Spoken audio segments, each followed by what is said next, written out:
For a politician who can easily be dismissed, I've dismissed her as a culture warrior and insignificant. Kemi Badenoch has, in the past 24 hours, offered two uncharacteristically statesmanlike interventions in her defense of President Zelensky, after his public humiliation at the hands of Donald Trump, and her forthright criticism of the government's changes to inheritance tax for farmers. Two for the price of one. Badenoch has perhaps inadvertently stumbled upon that rarest of commodities in contemporary politics, principle.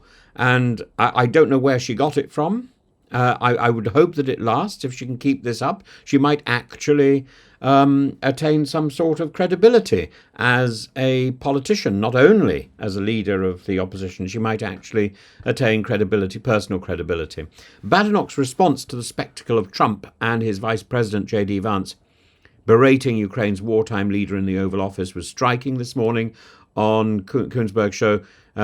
Speaking on the BBC, she expressed outright sympathy for Zelensky, stating that her heart went out to him and describing his treatment as humiliating. This was not the kind of hedged, mealy-mouthed reaction that's often characterized right-wing responses to Trump's behavior. Instead, Badenoch positioned herself unequivocally on the side of Ukraine's leader, calling him a hero who represents the strength and the resilience of the Ukrainian people. And she further criticised the format of the discussion, stating that such difficult conversations should not be conducted in front of the camera.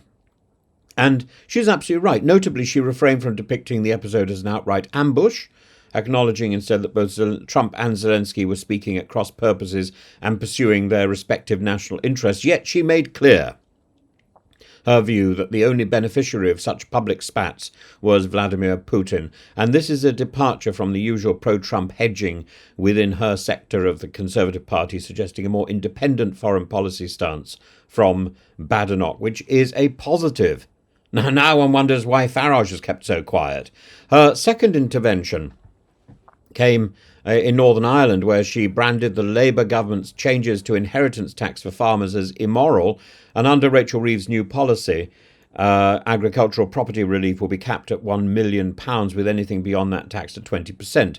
And while the government insists that most farms will be unaffected, we know that's not true. Badenoch's visit to the Fairview dairy farm near Bangor was a clear attempt to place herself at the heart of rural opposition to the policy. And standing among dairy cows and farm machinery, Badenoch forcefully rejected the tax, saying, taxing those assets to force farmers to often give up their land and their children or their grandchildren to not continue in this way of life, I believe is immoral. I agree with her entirely. She further pledged that the Conservatives would reverse the policy if returned to government.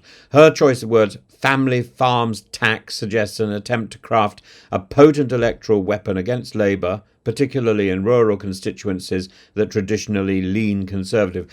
So what is significant about these two statements is that they mark a shift away from her usual preoccupation with culture war issues and towards real policy and political matters. And her position on Zelensky distances her from the pro-Trump faction of her party and from reform, while her stance on both of which are very quiet, while her stance on inheritance tax aligns her with the small c Conservative concerns about property rights and the preservation of family enterprises. And critically, these positions, both of them, are not mere reactionary talking points. They are politically coherent and defensible. More of this.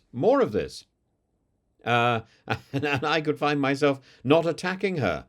By defending Zelensky, Badenoch is aligning herself with Britain's long-standing commitment to supporting Ukraine, a position shared across much of the political spectrum.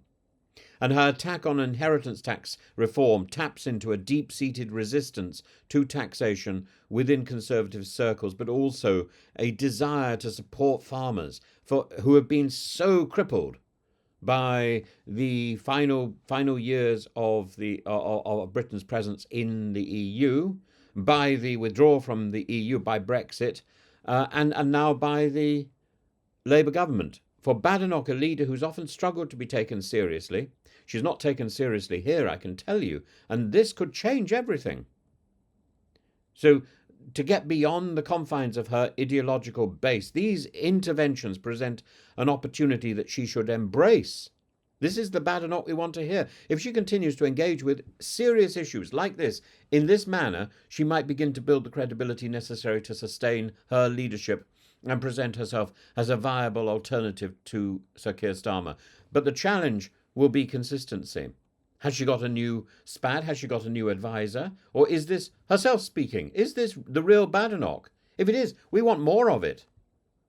One or two moments of principle don't make a stateswoman, but if Badenoch wishes to be seen as more than a populist provocateur, she must continue to engage with the weighty policy debates and avoid the pitfalls of performative outrage for a pile of twits. More of this, and she might find herself in possession of something more valuable than a soundbite. She might actually find legitimacy.